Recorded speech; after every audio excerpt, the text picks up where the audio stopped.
Chapter 24. Molly vanished. The door closed, shutting out the light. I stood there in shock for a long moment, staring out into the darkness. Cancelled? Cancelled? With a long sigh, I started to step out of the spotlight, and a hand grabbed me roughly around the back of the neck. I gasped. The hand tightened around me. I jerked around and saw Mrs. Marg. She held me by the neck.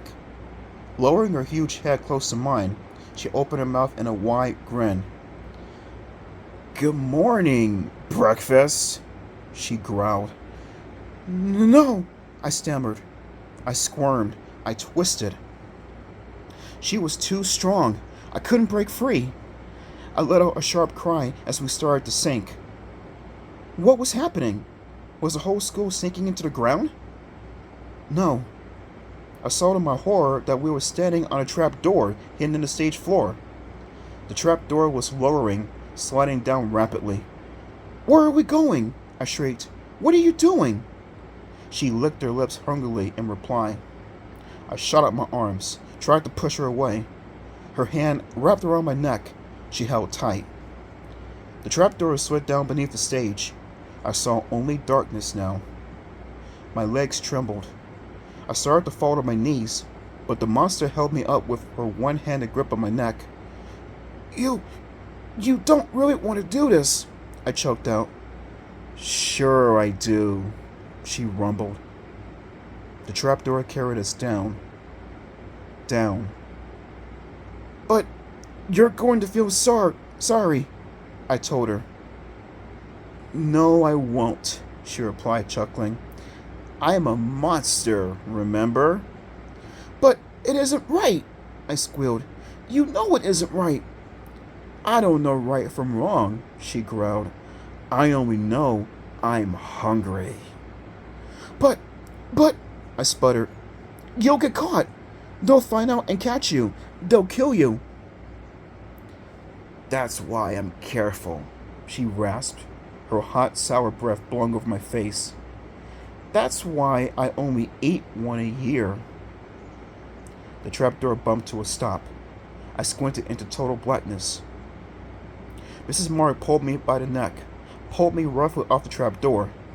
As I stumbled away, I heard her begin to hum back up to the stage. "I'm trapped down here," I realized. "But where are we?" Grunting softly to herself, Mrs. Marg dragged me down a long, dark tunnel. We turned a corner and made our way through another tunnel. It opened to a wide, low basement room. Dust-covered pipes ran along the walls and ceiling. I heard water dripping somewhere, machines humming, a rumbling noise up ahead.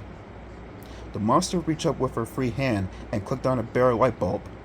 It cast pale light over the gray, dusty basement room. "Where are we?" I gasped. "What are we doing down here?" She dragged me to the wall, reached down and flung open a big metal door. I heard a roar. Flames jumped up behind the door, crackling and spitting loudly. "The furnace!" I cried. Mrs. Marg brought her face close to mine. "I'm not an animal," she growled. "I don't eat my meat raw. I cook it first." Holding me tightly, she opened her mouth wide. Her gums began to swell. 4 rows of crooked teeth curled out from them. Thick gobs of white saliva rolled down the ugly teeth. She began grunting loudly. Her chest heaved up and down. Her fat tongue rolled over the rows of teeth. She lifted me off the floor with both hands. "No, please," I begged. I stared at the jumping flames inside the roaring furnace. "Wait, please." She snapped her jaws hungrily.